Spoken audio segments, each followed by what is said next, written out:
নমস্কার বন্ধুরা, শুভ সকাল। আমার সকল বন্ধুদের জানাই সরস্বতী পুজোর শুভেচ্ছা ও শুভকামনা আর ভালোবাসা দিবসের অনেক অনেক ভালোবাসা। আশা করি আপনারা সকলেই ভালো আছেন, সুস্থ আছেন। আর আমিও মোটামুটি আগের থেকে একটু ভালো আছি। আর এই যে সকালবেলা ডিউটি পড়েছে দোকানে, ঘরের কোনো কাজ করে উঠতে পারিনি, সকালবেলায় দোকানে আসতে হয়েছে। কালকে ডিম শেষ হয়ে গেছিলো, তাই মাম্মামের ড্যাডি গেছে ডিম আনতে। এখন 11:30 মতো আরে বাজে। মামসোনাকে তুলে ব্রাশ করিয়ে চান করিয়ে এই যে নিয়ে এসেছি। আর মামসোনা তো আজকে ভীষণই খুশি, ও যেহেতু শাড়ি পরবে তাই জন্যে চান করার আগে ও শাড়ি সায়া ব্লাউজ গুছিয়ে রেখে গেছে। আর এই যে দুখানা চুড়ি আছে, দুরকম কালারের, লাল আর হলুদ, সাথে রয়েছে একটা গলার চিক।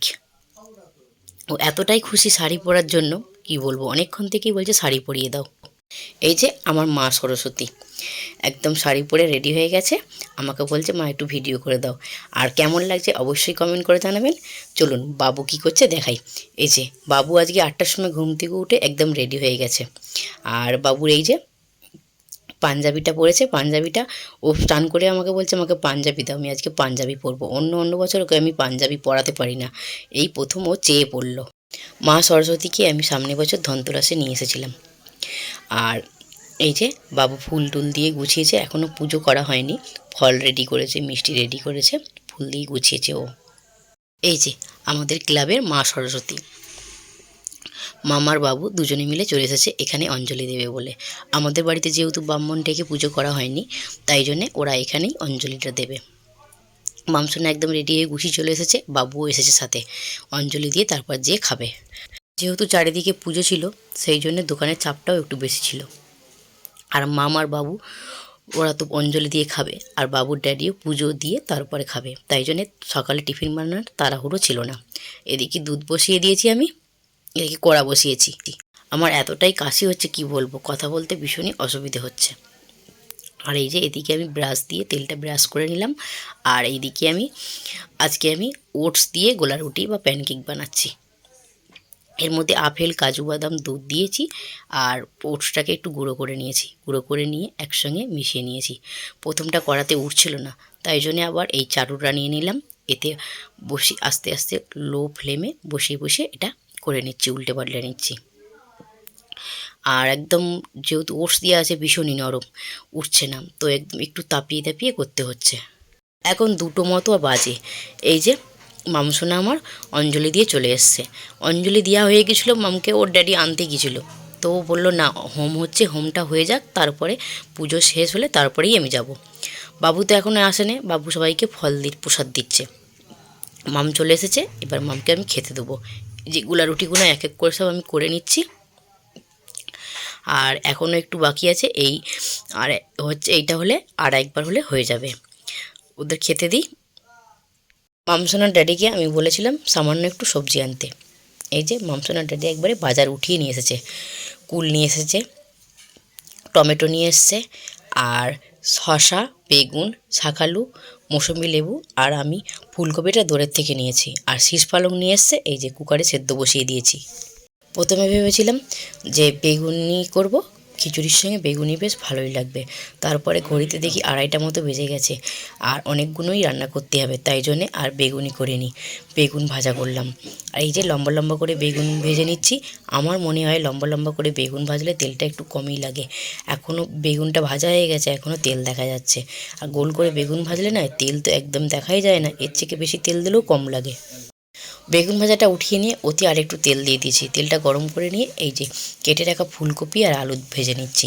যেহেতু খিচুড়ি করব, তাই ভাবলাম আগে ফুলকপি আলুটা ভেজে নিই, তারপরেতে শীষ পালংটা যে সেদ্ধ করে রেখেছি সেটা রান্না করব।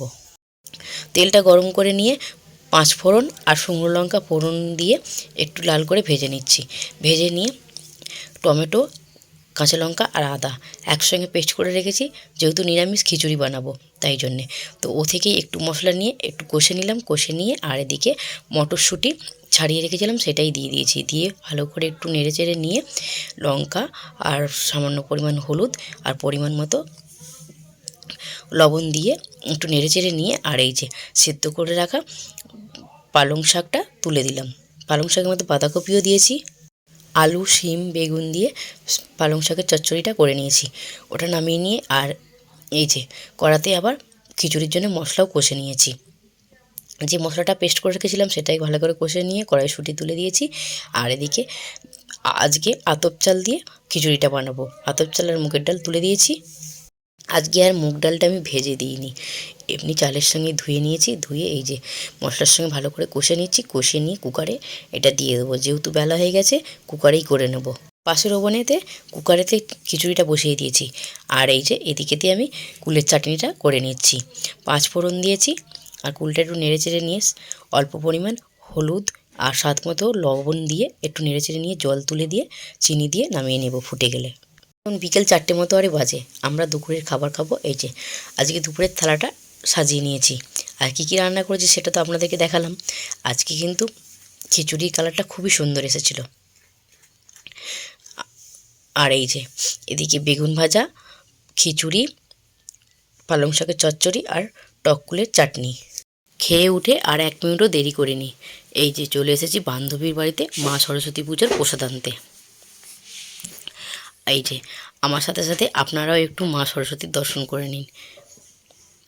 ও সেই কোন ভোরে উঠেছে, ভোর থেকে উঠে গুছিয়েছে সব কিছু একা হাতে, সাথে ওর শাশুড়ি মাও গুছিয়েছে। আর এই যে আমার সাথে সাথে আপনারাও গোপালটা দর্শন করে নিন। ওর বাড়িতে ছোট্ট একটা গোপাল আছে। আমার সাথে সাথে মামার বাবুও এসেছে।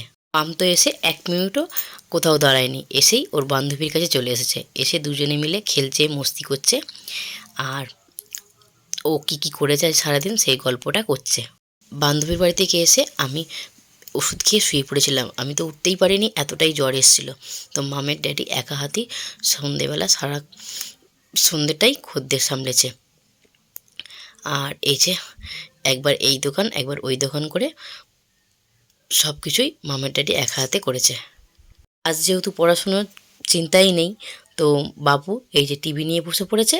আর তার সাথে সাথে মাম এই যে এক বিছানা খেলনা পাতিয়েছে, খেলতে বসে পড়েছে। আর আজকে না আমি অনেক জামা কাপড় ধুয়েছি। আমি হাতে ধুইনি, মেশিনেই ধুয়েছি।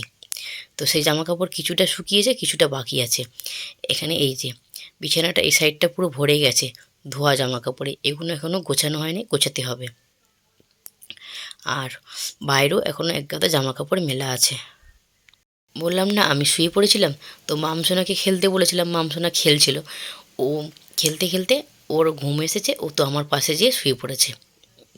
এই যে মামসোনা ঘুম থেকে উঠেছে আর আমি উঠেছি। আমার তো চোখের গোড়া একদম কালি পড়ে গেছে, এখনও জ্বর, চোখ মুখ ছলছল করছে। আর মামসোনার এখনও চোখ দিয়ে ঘুম ছাড়েনি। আর এই যে বলছিলাম না কিছুটা জামা কাপড় এখনও শুকায়নি, এই যে এখানে মেলা আছে। সাদা জিনিসগুলো রোদ্দুরে দিই না, রোদ্দুরে দিলেই কালার ফেড হয়ে যায় উজালা দেওয়া থাকলে, তাই জন্য এই যে এখানে দিয়েছি। আর এখনও গামলাতে কিছুটা রয়েছে জড়ো করা, এগুলো আর দেওয়ার জায়গা নেই। টেবিলটা পুরো ভরে গেছে প্রসাদে, এই যে এক গাদা প্রসাদ। আর মাম আর বাবু নিয়ে এসে এইভাবে জড়ো করে রেখেছি। আর যদি ঢেকে না রাখি কিছুতে মুখ দেবে, তাই জন্য এইভাবে ঢেকে রেখেছি। আর তার সাথে পাশের বাড়ির যাও পাঠিয়েছে খাবার, লুচি আর আলু মটরের সবজি। এই যে আর আজকের মতো ব্লগটা আমি এখানেই শেষ করছি। ভালো লাগলে লাইক কমেন্ট শেয়ার করার জন্য অনুরোধ রইল। আজকের মতো বিদায় নিচ্ছি এখানে, টাটা।